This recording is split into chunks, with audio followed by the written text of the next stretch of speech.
Welcome. We take you outdoors today in this episode of Gulf Coast Gearheads to talk about Josh and I's top 3 dream cars that are actually achievable. Nothing too wild, but stuff that we actually think we could afford at some point in our lives. Right. Tough decisions to make because me and Jacob love all cars that make great noises. Too many to pick from. So this list was hard, but stick around and check out what we picked.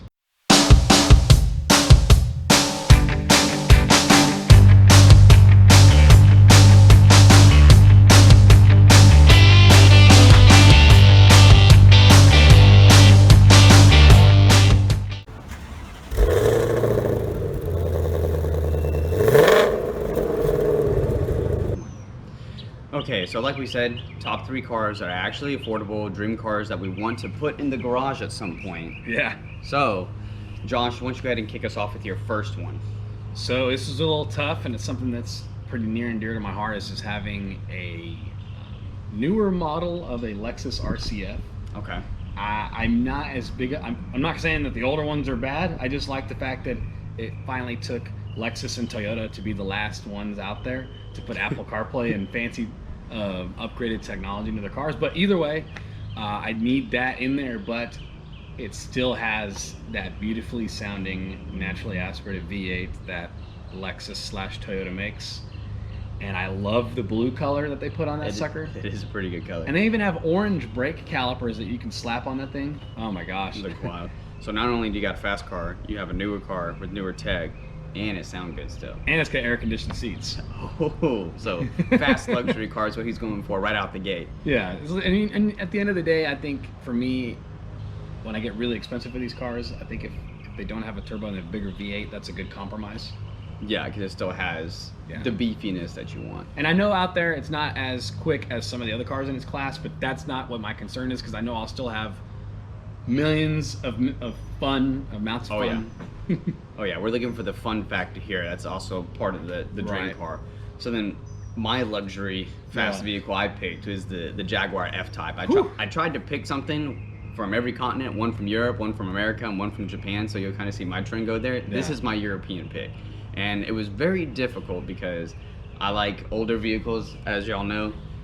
It was very tough for me to pick between the F-Type and like an E36 BMW, but we've both driven the F-Type at the Houston Auto Shows the past couple years, and it is just an amazing vehicle. And just so you guys know, he's talking about the R, and now and even the newer ones, but we both have driven the R, which is that supercharged V8 that Jaguar puts in that thing. And fun fact, it is the loudest car during that time period it was being made. Out of the manufacturer, it was the loudest car coming out of the exhaust notes. I believe it, 100%. So up to legal standards, kind of like getting your darkest window tint you could possibly get, you know. Yeah, I mean, I will say I'm a little disappointed that it doesn't come with the manual transmission. The V6s do, I think. Yeah. You can get them in there, but I'll compromise with a supercharged V8. That's okay. You might need both hands on the wheel when that thing's flipping around corners. Oh yeah.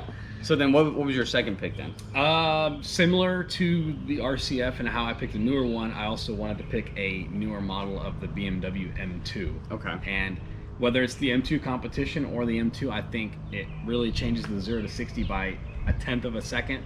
So to me, I might actually lean in and get the M2 competition just for the rarity factor. Yeah, the collectability factor of it.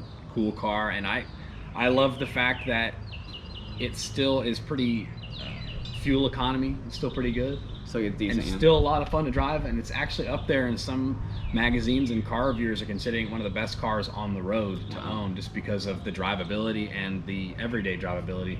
It's pretty good. Still, it's got decent amounts of room and space. Yeah, that's the good thing about these newer cars that you're picking, is not only are they quick, but if you were to have the same horsepower 20, 30 years ago, the MPG's cut in half pretty much. So that's the good thing, is it does get you more miles per gallon, because you can get more miles per gallon. So that's pretty good. So then for my second pick, I'm skipping over across a different pond to Japan here, and another really tough choice for me here. It's still an older vehicle, but I picked the FD generation of the RX-7. To me, that's one of the slickest looking RX-7s they've ever made. The RC was the generation before, was kind of a tough between right here, but I think I'd have to go with the 4th generation for sure. Yeah, there's a lot of that old love for Japanese cars, and I think a lot of love in those Japanese car cults came from a car like that. 100%. About the same time as the Supra. Oh yeah. A lot of love out there. It's in that same time period. which some of you are thinking like, oh, why didn't you pick the Supra then? I think the RX-7 will be a little bit more achievable than a Supra, because now they're just as expensive as the new ones if it's in good condition. So Right. and no matter what the price of the car is, sometimes it's gonna hurt my heart if I have to spend over 100K for a vehicle.